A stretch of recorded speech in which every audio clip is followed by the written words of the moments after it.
Hey y'all, welcome to another episode Oh, of For the Fans, where tonight we are going to be talking about just another great, I solid loved it. quality I hour loved it. I loved it. of Big Brother. I loved it. You might know, but I loved it.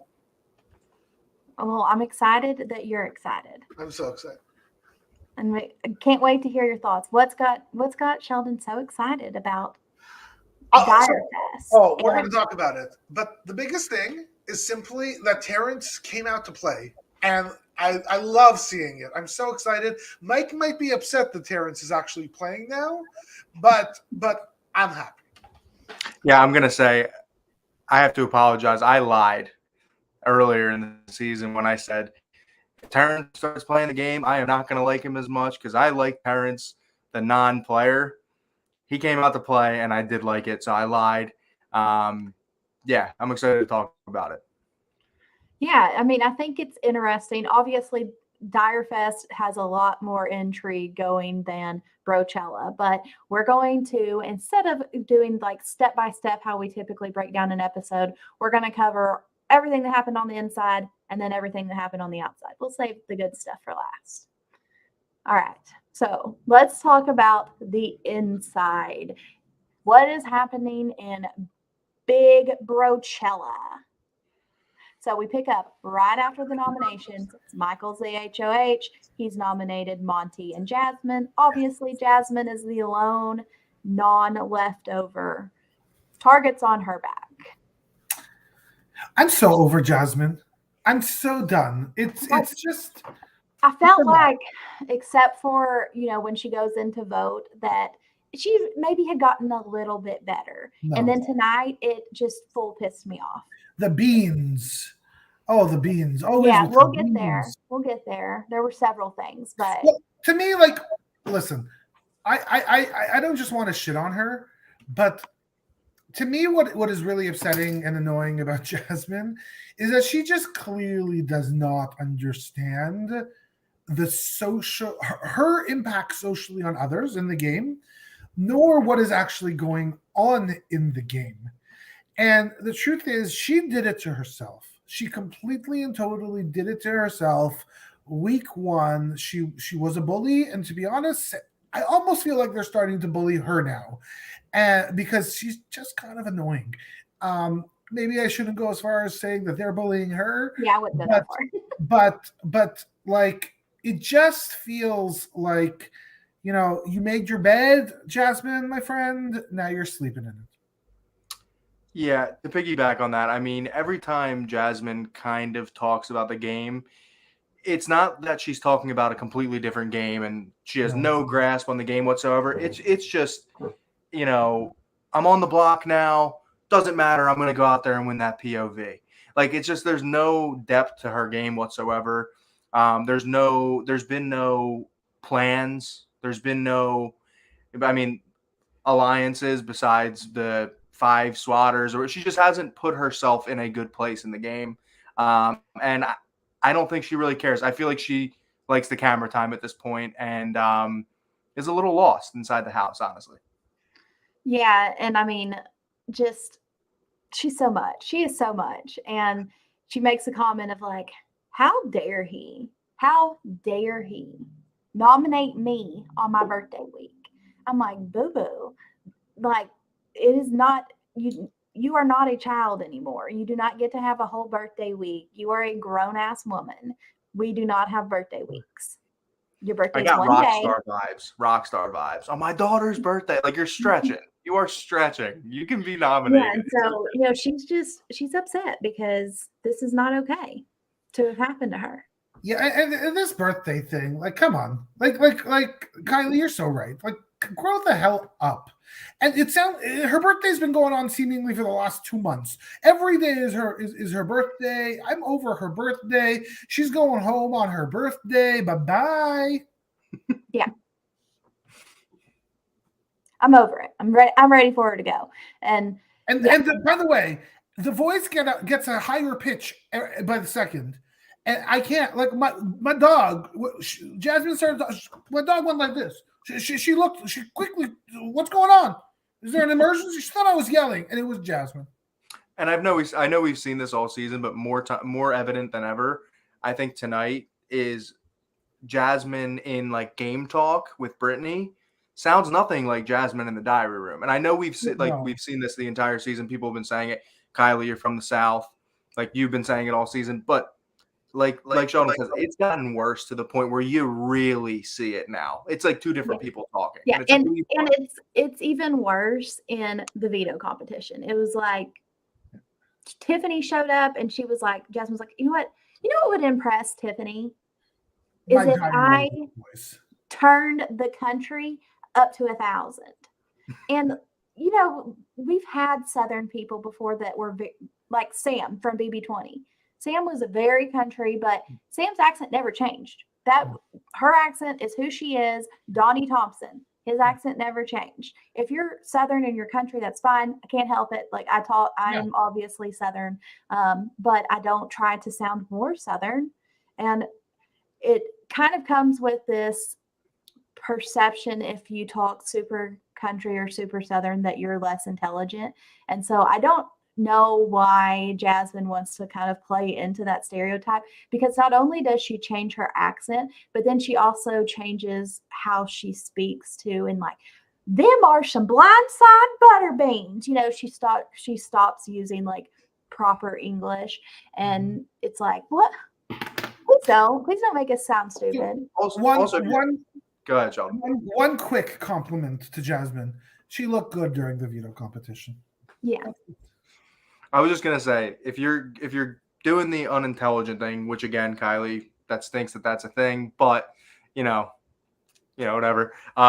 If you're gonna do that, why do that in the diary room and not in the house? Doesn't she have it mixed up? Wouldn't you act unintelligent in the house and then go to the diary room and be like, these people are idiots. I'm actually from, New Jersey. Like, you know what I'm saying? No, like, I mean, and it's fine, but but like you're saying, if she was her turned up country self to the house guest, and then she gets in the diary room, she's like, okay, look, I'm country, but I'm a small bit, not even a small business owner. I mean, I think she runs a pretty successful business. Like, I'm a businesswoman, and I'm intelligent, but I'm going to just play into this stereotype. I would root for that. I'd be like, okay, yeah, it's confusing. It's confusing. Yeah, but like the clear thing is she might be extremely intelligent. Like it might be the case, but she's not a strategist. Like no, nor is she really good at really seeing where people sit with her, reading the room, hiding under a couch. Not very good at that. Yeah. Let's not shit on her but one thing that you have to give her is, I mean, if you are on there to be seen, then Jasmine has been seen. So yeah, but you know what I'm saying? Like 5 seasons from now, if somebody is like Jasmine, you're going to remember Jasmine. You're not going to be like, who? Yeah, but I'm going to remember Jasmine for all the wrong reasons. I'm not going to remember her. But she is memorable. I must say, like, this is one of my biggest differences between BB Can and BB, is that she wouldn't get this airtime in BB Can. Right. Because she wasn't real. She is not real. This isn't this is a character in different places. Yeah. Right? So it's just and I don't actually believe it creates ratings. I don't think people like I don't think that there's casuals identifying with her. I don't think that there's super fans. It's so why do it? It's like they've got this hokey idea in their head. The producers, I don't get it. I just don't get it. Yeah, it's interesting. All right, let's dig into the veto competition that we get inside the house. And, they get to like go into the high rollers room. This is a very nice club. Brittany's first time in the club. And there's a big, giant cell phone. And who should appear but last season's wonderful Tiffany Mitchell. So they're excited to see her, like rightfully. Tiffany made last season, like iconic in the DRs, great strategist. So I love that they bring her back so quickly. What do you think about their excitement to see Tiffany? What was interesting to me is that the two people who I thought would be the most excited, Brittany and Michael, toned it down. Mm-hmm. And everybody else seemed to tone it up. And that's, classic, super fan it down. Make sure people don't see it. Like just smart, great, smart moves by them. They're just both of them are just good, smart players. They are. I just want to say sorry about that. My Wi-Fi was messing up. So was that Sheldon's picture on my thing? Yeah, it does that for some reason to everybody. I don't know. Sheldon's I love it. very popular. I don't know why. I do not know why. And those of you listening, Mike's Wi-Fi was going crazy, and for some reason, when he turned his camera off, a big picture of me came on. Yeah, and mine does that too, and it's that same picture, and I just love it. It's a great picture. I look hot. Yeah, super hot. So I'm glad to sport that. All right, but we are getting the classic BB game where we've got a small sample. You have to guess how many are in the larger model of this. Yeah. And we've not seen this game in a few seasons, and I think that's because they kind of broke it. And if you know that it's coming, you can strategize for it. And if you always have somebody that folds, then you're going to be able to weed people out of the game. And it almost seemed like Brittany and Michael, even though they didn't talk about it, they were so in sync with each other that they played the game perfectly. Yeah, I love this game. Sorry, Sheldon, again. I can't help it. I'm basically you. But anyway, I love this game. It's a classic at my Thanksgiving every year. Jelly beans in a jar. Closest to guess it, gets the jelly beans, gets $20, whatever. And I love the fold and stay. There's a lot of strategy that goes into it. Mm-hmm. I will say it is better when you're playing with like a random sample size. It's more random who wins. But what do you mean? What do you mean? Like Kiley said, it's easy to rig if you talk about it before the challenge, right? And Michael and Brittany, I do have to give them credit if they didn't talk about that at all. Yeah, I don't think so. I don't think they had prior planning, but I just think them both having the game knowledge that, oh, hey, whenever I see Michael's answer is, looks good, I'm going to fold. Or, hey, Brittany sounds like she can get this one right. I'm going to fold. I'm going to keep myself safe. And so, they handled it just chef's kiss. I love this challenge. I love this challenge because anybody could win it. And it's not about physical strength. It's not about mental. It's not about intelligence. It's not about endurance. It's just about, can you figure out the strategy? And they got it. I'll also have to say it was really, I love it. So about 2-3 seasons ago, they created that room upstairs. Mm-hmm. I don't think it's a really upstairs, but wherever the heck this extra room is, I love that they have almost like another set. Mm-hmm. Because every time it just looks a little bit different. It doesn't look like the backyard. And it feels like we're getting this extra something from the Big Brother's house. We're getting something special, something new. Yeah. And whenever they do stuff there, I'm like, ooh, I like it. Give me more. Yeah. But this is where Jasmine, in my notes, I literally have angry emojis because of how terrible her accent got. Well, right there, those look like some drumsticks. I wish they were chicken drumsticks. I was like, I'm done. I'm done. I'm so mad at her for saying that. And just cannot handle it anymore. Are you angry because you're Southern and she's making you look like crap? Yes, that is why I'm mad. We do not talk like that. We do all of our comparisons that we make, metaphors and similes, we do not compare everything to food. I also want to say, I'm not trying to pick on Jasmine here again, but that wine guess was absolutely terrible. I'm sorry. Yeah. 1 ounce looks like this. How many ounces is this gigantic glass of wine? 200. I will say 200. There's 200 ounces in a standard bottle of wine. Yeah, I've had 200 ounces of wine tonight, and it does not look like that. I do think that the liquid is the hardest one of them all. At least I think it's hard, but it's more than 200. Just look at it. How many times do they have to do that? 200 times to fill that big thing? Sorry, I can't do it. I don't have patience for it. I can't. Listen, you're a bartender. You've done it 200 times just tonight. Yeah. Continue, please. All right, so we do see Brittany pull this one out. Kind of came down to her and Michael against Jasmine. Whenever I saw that matchup, even though I knew the results anyways, but I was like, oh yeah, she's screwed. And so Brittany gets her second veto win of the summer. And, like I know that Michael is the front runner out of that duo, but Brittany is not a terrible player. No, not at all. Part of me kind of looks at her a little bit as the brains. And not to say that Michael doesn't have brains, that's not all. Like, there's a lot of stuff that she seems to have picked up on, at least from the editing that we've seen, that was a little bit ahead of Michael, right? And yeah, you're right. Michael's won more competitions, but she would be a fantastic winner. I just don't think she's likable enough to win. I don't know if people will feel good about voting for Brittany, whereas people would feel good about voting for I think it's a very small niche that Brittany can win in, but I don't think she probably is getting enough credit for the game that she's played. Not at all. I also think that the end of this season, I mean, now till the end of this season the theme will be who is and this is almost every season. This isn't a spoiler alert, but who is going to take the shot, right? Every single round from here on out, it's going to be who's willing to take the shot to add to their resume. You can, in pre-jury, you can make 15 blindsides, whatever. But if there's a scenario where Brittany wins the final, there's not 15 people voted out. But. You know what I'm saying? You can make 5 blindsides. Doesn't matter.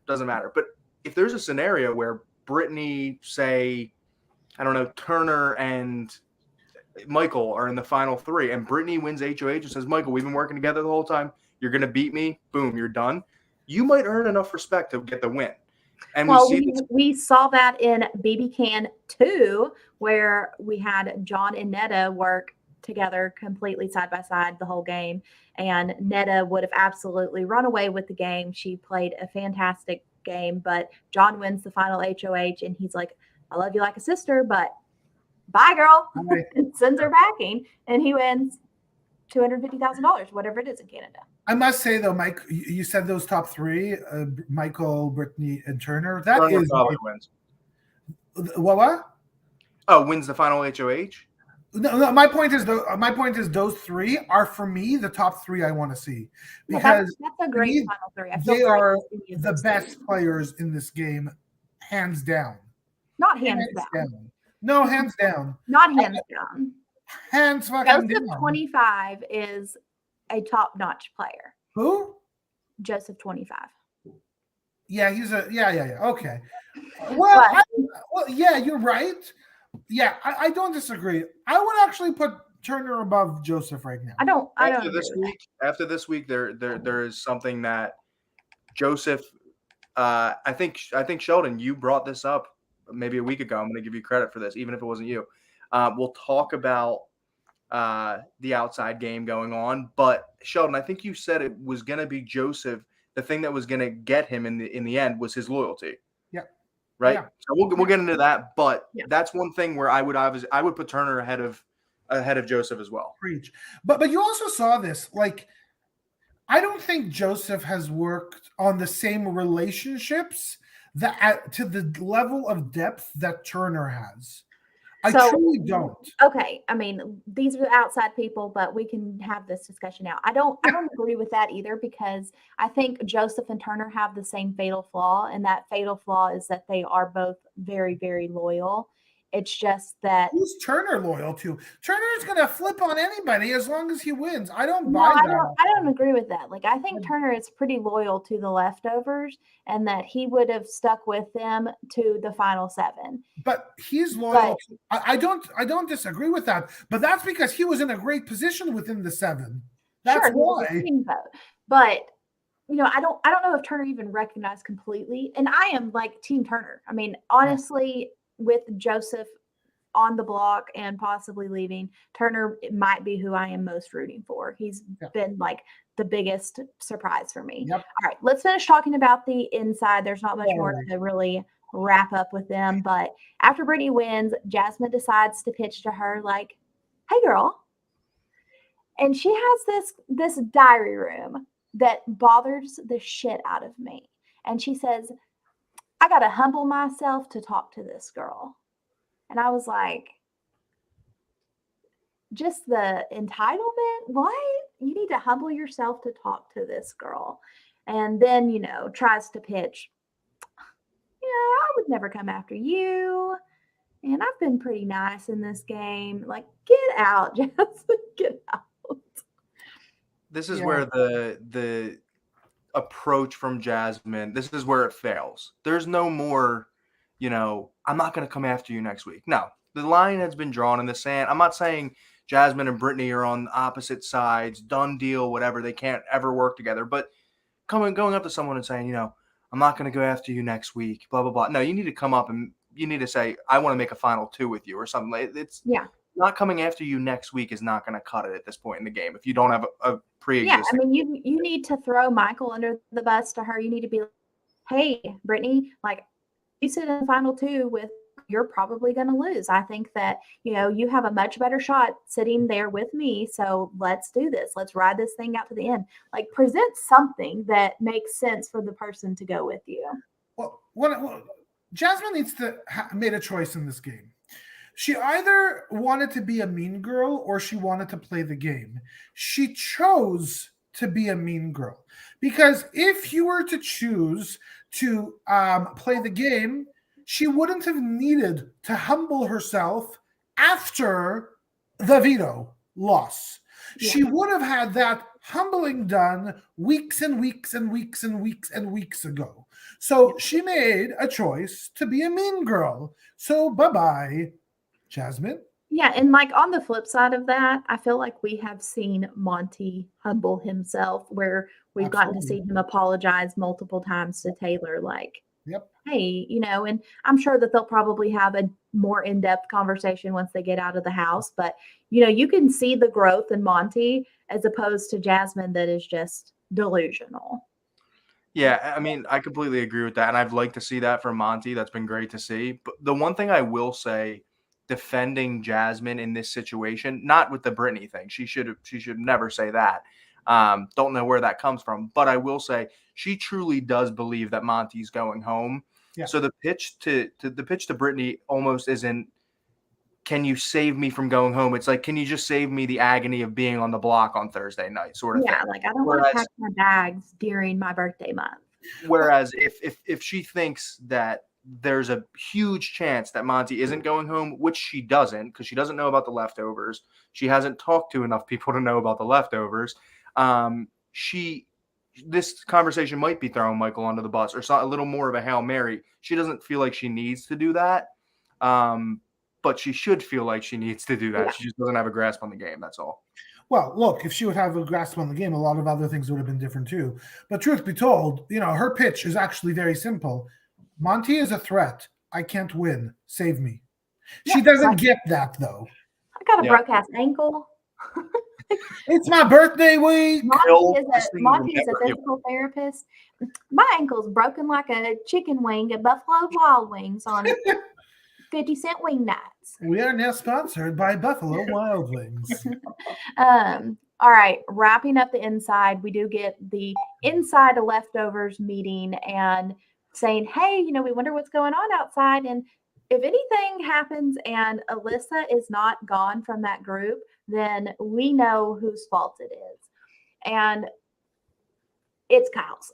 Yep. I love what Michael has done with this because it has been like weeks in the making where Michael has been dropping little things to Kyle about, Monty, Joseph, they're these huge threats. And then to Monty and Joseph, like, oh, Kyle and Alyssa, they've got this showmance. And he has done a really, really great job of creating these separate sides within his alliance. And I think that full credit goes to Michael for that.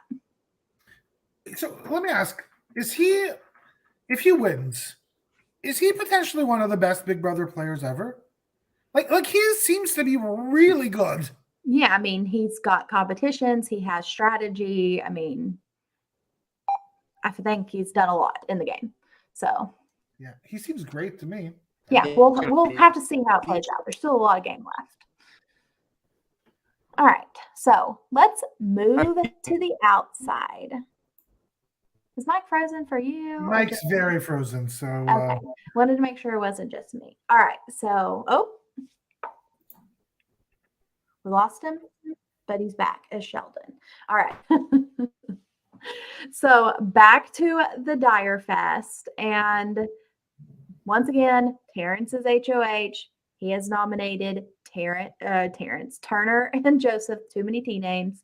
And Joseph immediately is like, I think I'm his target. And Turner is confused AF because, like, last time Turner talked to Terrence, like, he was going to put the showmance up on the blog. So, how did it go from the showmance going up to Turner himself going up? Yeah. So he's confused. Yep, rightfully so, because he seemed to be in a great position until little Kyle, 10-second Kyle, spilled the beans. Some better beans. Yeah. Yeah. So, What I like here is actually Terrence's explanation, because he was sort of, tying into previous conversations and had like a very specific thing that he said that almost made it very believable. He was also really tying into, I think, this perception that Terrence doesn't fully understand what's going on in the game. Maybe Terrence might be emotional, right? And so, like his explanations made perfect sense. And the truth is, based on what we saw in diary rooms, from both Joseph and from Turner, they bought everything that he sold him.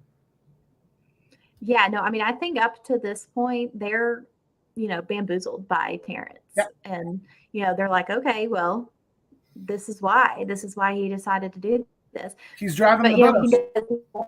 he comes up and, I don't know if it's like, hey, this is actual, like, good gameplay from Terrence. He's just lucked into it. I'm not exactly sure. But, specifically citing like, hey, I told you about how I threw OTEV and then I've heard this information passed around. And Turner is like, this is news to me. Like, what? You didn't tell me that. And so I don't know. I can't tell. Like, is it like, secretly genius, or is it, what is it? I like what can you guys hear me now? Yeah. Okay.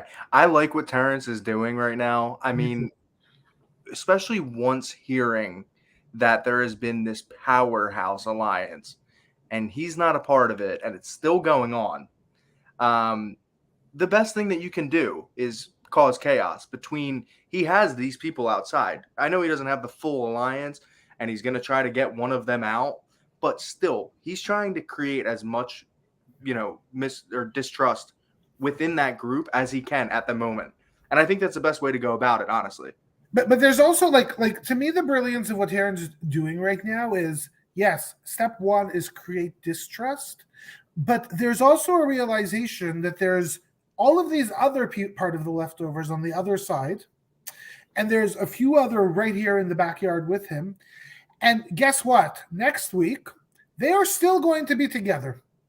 Mm-hmm. And so how does he actually infuse himself within that group while also creating distrust?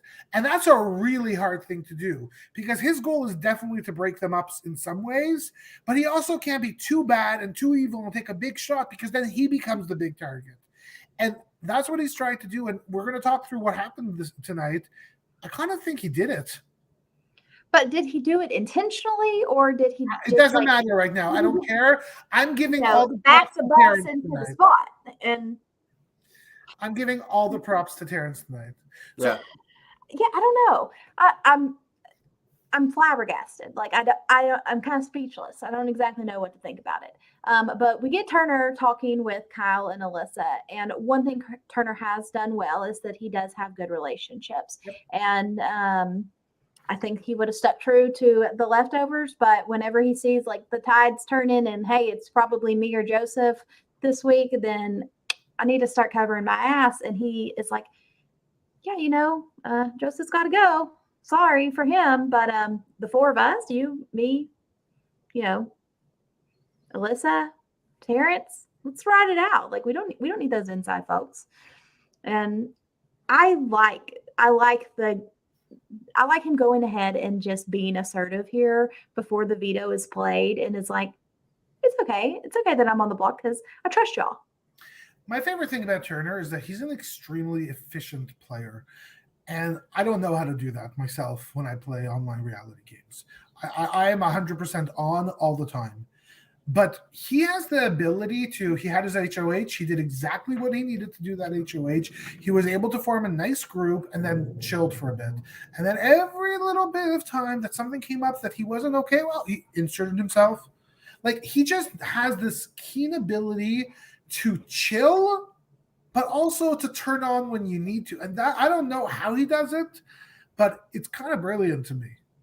And we see it tonight. It's more of a survivor trait because things change, boom, boom, boom, boom, boom, every tribal council. But the adaptability, this is something that we see Joseph not really showcasing tonight. Yeah. And he hasn't had to all season. Neither has Turner much. But tonight, adaptability basically saved him. And he was, like you said, he realized that the tides were turning, and he was okay with. A lot of people aren't okay with that. They've played this entire game together. But, yeah, and what I like, sorry, I'm interrupting you, but what I like about it is that Turner can go back into the house for the rest of the leftovers and be like, I had to save my ass. Like, I said what I needed to say to get through the week. But this motherfucker, Kyle, he ratted us out. And, he can choose which direction he goes once he gets back in the house. And, he may choose to do that depending on who wins the HOH. Like, if a leftover wins it, like, hey, guys, I had nothing to do with this week. This was Kyle. And they all are expecting dependent on Kyle anyways. Or if Kyle wins HOH, outside crew, let's roll. I think seeing how Turner pivots from this is going to be really crucial to where he ends up placing. Can we talk about the veto? I thought it was hilarious. I thought everything about this competition, the way it was brought up, the way they had to set shit up, like, I loved it. Okay, what I love about it is that they're like, oh, Direfest, they have to just live in squalor. And I was like, this literally is the type of competition they would have done in like BB4. Yep. I mean, they did an HOH competition in BB3 in the swimming pool. I mean, like, this is the type of competition you would have seen. Styrofoam containers, stack them up. We don't have a budget, y'all. And it's a really smart way for a big week that could have really been a huge week financially for them. It's an extremely smart way to do it. I love it. I love that they have to do it all themselves. I like that it came from the ceiling. Yeah. It's been years since they used to get notes from above, which I was like, oh my God, a little throwback to, I don't know, 10 years ago. Like, it was so cool. Yeah, and they don't get Tiffany. They were like, sorry, Tiffany, our budget only covered her for the inside. And I know there's going to be some people pissed when they get in the house and find out that the inside crew got Tiffany and they got, parachutes dropped in and had to set up their competition. I love the simplicity though too. Like, it's just, it goes to show, and I like the competition. It had enough skill involved.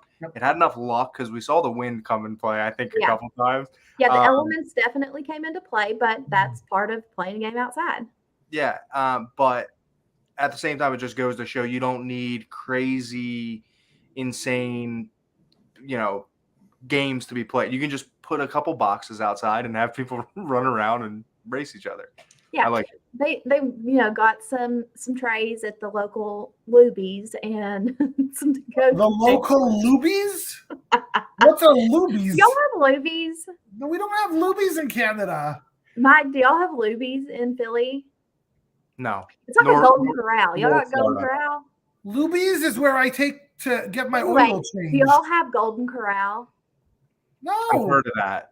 I've heard of Golden Corral. It's like a do y'all have like a Ryan's Steakhouse? No, we got Big Brother, okay? That's all I care about. Well, we love that steakhouse. Okay, it's like cafeteria food where do y'all have CC? Damn, like what the hell do y'all have? McDonald's, Lubies. Okay, I can't with y'all. Anyways, Lubies, Golden Corral, Ryan's Steakhouse, they are all like higher end cafeteria food. Luby's is not. I'm sorry. I'm you not, cannot be and I'm called- using the No, no, word no, no, higher no, no. end. No. You cannot be called Luby's and be considered higher end. It's anything. not higher I don't know end. what you're talking Lions about. is like the higher end of that, and Luby's and Golden Corral are at the bottom. No, I'm But- not eating it. I'm not eating at Luby's. There's no Listen, cheese. You pay this me is to eat at Luby's. completely unrelated to Big Brother, but I'm just going to tell a little story here because it's so funny. But my first Luby's. boyfriend, like in high school, his family only ate at Luby's. So every single time we went out to eat with his family, we went to Luby's. All right. Okay, moving on. So And then you dumped him. Then you got your oil changed, and it was a good time. And Yeah, Cajun is right. literally. Cajun was so right because I certainly did think that Luby's deliciousness was a lube oil change. I So absolutely Cajun do. Cam is from Louisiana, and he has definitely heard of Luby's, and he has definitely eaten at Golden Corral. 1000% guarantee it. All right. So Luby's. this competition, yes, absolutely, elements come into play, and we see, Is DJ Showtime. Luby's like triple X? Like what? This is the worst name ever, folks. Sorry. Talk about the comp. All right. We see DJ Showtime show up again. Your boy gets his second win of the week. Wow. Wow, this is Wow. unexpected. I mean, Unexpected.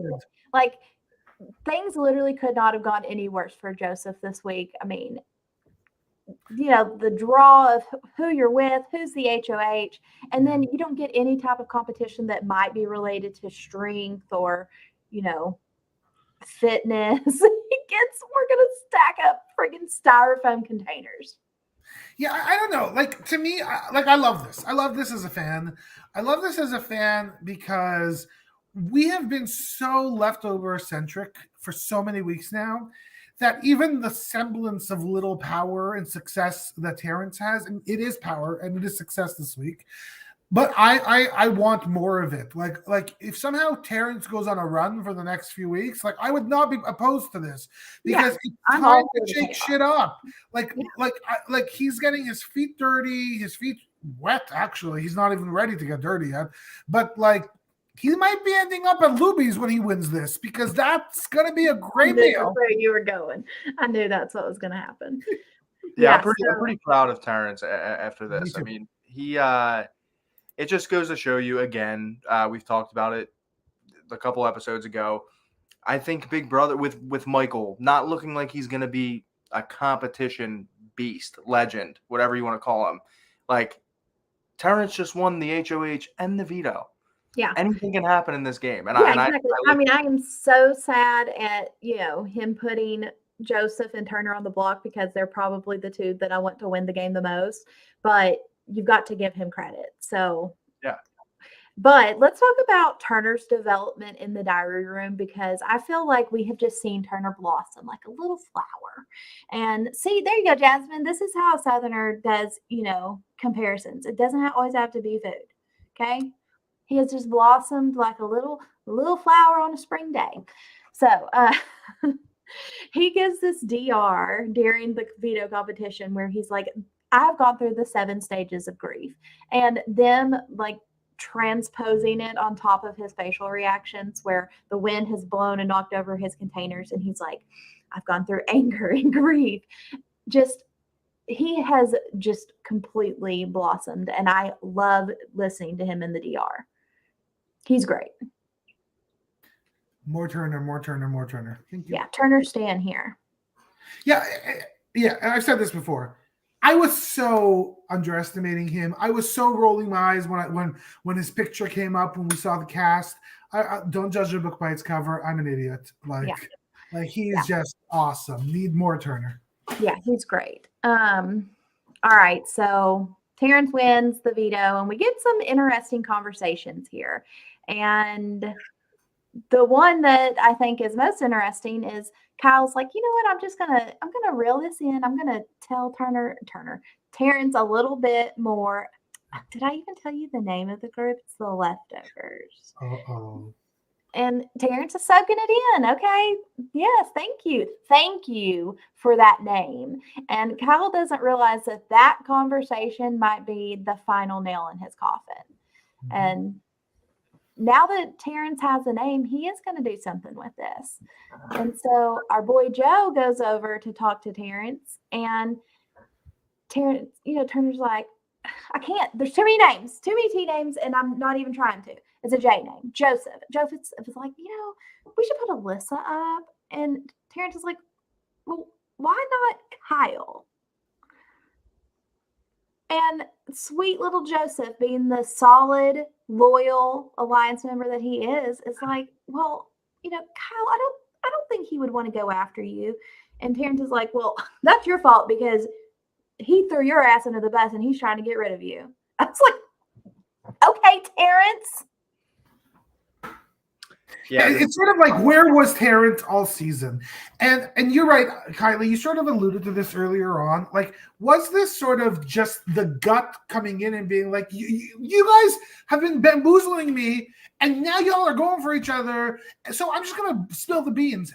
Because it might not have been that strategic, but the brilliance of this is the chaos it creates. The brilliance of this is the shock it put into Joseph and probably into Turner. Like that is what he has done. And seeing Terrence again this was like his element. And I think the pain of Kyle telling him what actually happened with the leftovers, with Terrence truly being a leftover in the house, and then not being included in that, like it is painful. And as an older man, I think he's probably doing his best not to show any of that emotion. But it was almost like this visceral sort of a thing. You're saving his ass. I know you've been in the Alliance forever, and he's throwing you under the bus with a girl that he slept with for 20 seconds total. Okay? So, like, what the heck? Allegedly. Yeah, I felt terrible when Terrence said, "Oh, so Joseph and Monty didn't choose me because they wanted me on their team." Yeah, that was sad. That was sad. And I can't help but think that this is the burning underneath Terrence's ass. Yeah. I think it's the fire, and I think that maybe, this is his first chance to do anything in the game as far as power goes. So we can look at it and say, maybe he's just kind of doing this by mistake, but it looks good. Or maybe we just haven't seen him do it yet. And hey, this is how he rolls, I guess. This is how the DJ rolls. Look, it's a lot easier. It's a lot easier to make strategic decisions when you have information in the game. And that's finally what he has had. He knows people's cards now. There's nothing hidden anymore. So now he can actually use all of those pieces to come up with a smart strategy. And maybe that's just what we're seeing here. Yeah, maybe. But what I really love also is that the outside feeds have been off pretty much all week long because there was a wall yeller. There's lots of speculation about what was yelled, if it was heard, if it was processed by the people on the outside. But because the feeds are down, we didn't get to see this conversation between Terrence and Joseph.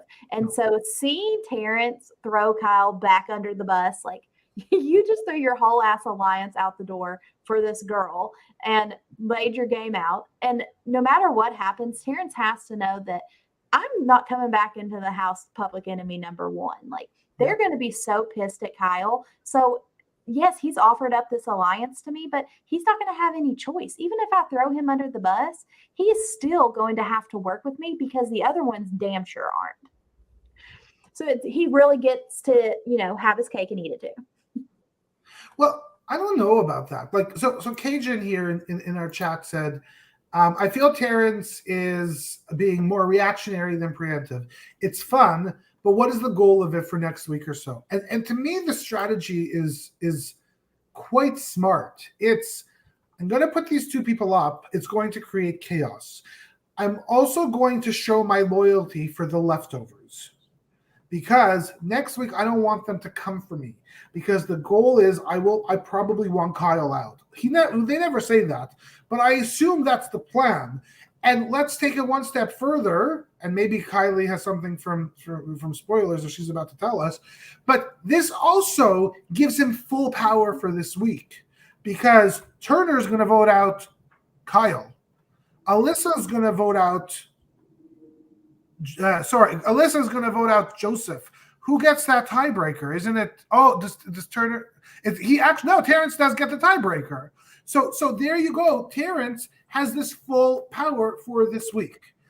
Part of me also wonders if Terrence might think that the game is kind of over for him, in the sense that he was so left out of the loop for so long that the only thing he can do at this point is do something, do some move, do something. Yeah. I think that is part of it, is that he has to throw like a bunch of shit at the wall to see what sticks. Yep. And that's what he's doing. Great. But I think that he sets himself up uniquely, because no matter what, like let's talk generalities. If Joseph goes home, yep, Kyle threw all y'all under the bus. If Kyle goes home, hey, he was in a showmance. He ratted out his alliance. Like, I don't like that. He's not a loyal person. The leftovers celebrate him. But no matter what, and he either goes back in as like the hero that took out Kyle, the villain, or he goes in as not public enemy number one, because Kyle walks back in the house and their whole game's blown up. I also think this is a unique situation. We can't really, I can't fully gauge Terrence's HOH reign because he has no access to the rest of the game. He's only with half of the game. So, whatever he does well, I think I need to give him, double credit for it, because he's doing it without the say and the influence of literally half the people in the game. So, him doing all of this stuff, whether good or bad or sets him up or blah, blah, blah, blah, I think he's had a pretty good HOH. He won the Veto. I think he did a great job, honestly. I think we'll see that moving forward. I think he set himself up pretty well. So yeah. So Thomas says Terrence has to realize if Kyle gets a chance, he will blame it on Terrence. And that's an interesting thing. But does that matter? Does that matter if Kyle becomes evil member number one, target number one of the rest of the leftovers? That puts Terrence in the clear either way. Right. I mean, I feel like when Kyle goes back in the house, he's going to blame it on Joseph. He's not going to blame it on Terrence, because Terrence is going to be able to refute it. Like, hey, I know the name of your alliance because Kyle told me. Where Kyle's only hope, and it's far-fetched, if he makes it back into the house, is to be like, Joseph blew up the alliance. Yeah, but Turner's there to tell him no. Well, bullshit. Assuming that Turner isn't on board with it too. Like I said, Turner's in that unique spot of, does he go with the outside crew or does he go with the leftovers? Can I ask you guys what you think while Mike was talking? There's a potential that, let's say magically Terrence gets to the end. There's a potential that 5 full members of the jury, if all of the people who are inside the house end up being voted out and go to the jury, never actually saw the beginning of Terrence's craziness. That is a big hindrance and a big problem with this twist, because the truth is, part of what you do in the it will all be second, it will all be hearsay. It will all be what they said happened. They can't actually see the game that week. The 1 week Terrence has really gotten to play. Only half of the house sees it. Especially when there's 4 people going back into that house, and all 4 of them might have a different story as to how Terrence's HOH actually went. So it's going to be. I'll also 2 thoughts. Other thoughts that are coming to mind. Number 1, Kyle. He gave up his game for a girl, right? And I don't know if I should respect it or cry about it, because it's kind of nice, but he potentially gave up so much. He potentially gave up a win for Alyssa, number 1. Number 2, why do I feel like Alyssa's just completely not playing the game anymore?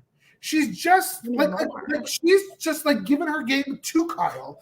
It's like, Daddy's here. He'll take what? She's so smart. We've seen her brains before. It's not like she can't play the game. Get up and go play. What are you doing? Yeah, it's interesting, but get it. Yeah, I mean, 2 things with that. Number 1, I think that Kyle this week, if he obviously we said he made his decision. He's going to work with Alyssa. He wants Alyssa to the end, whatever. And for that, he made the best move for them too. Best move for his game? No. Number 2, Alyssa heard the same thing that Terrence heard, but Terrence doesn't have a Kyle. Alyssa has been playing this game the entire time. Everything that she knows is a lie. So especially tonight, once she found out, she has looked like she is just done, and more so than Terrence, because Terrence doesn't have a Kyle. Terrence was just playing the game blindly. Oh, this group was lying to me. No, Alyssa had this group lying to her and basically her boyfriend lying to her the entire game. So 2 things on that. One is that I wrote like in my notes that Alyssa is kind of like the girl that makes excuses for her abusive boyfriend, that like, oh, well, he didn't mean to hit me. And, like, Kyle didn't mean to leave me out of this game and blindside me for 50 days. Like, and we see that because, like, I think this is 2 or 3 episodes in a row where she kind of says the same thing to him. This is real for you, right?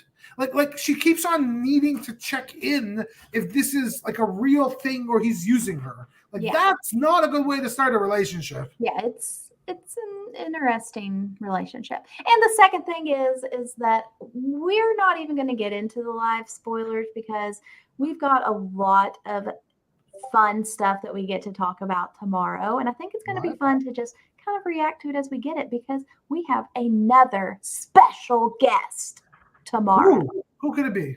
We are very excited that we will have Adam Potch from BB13.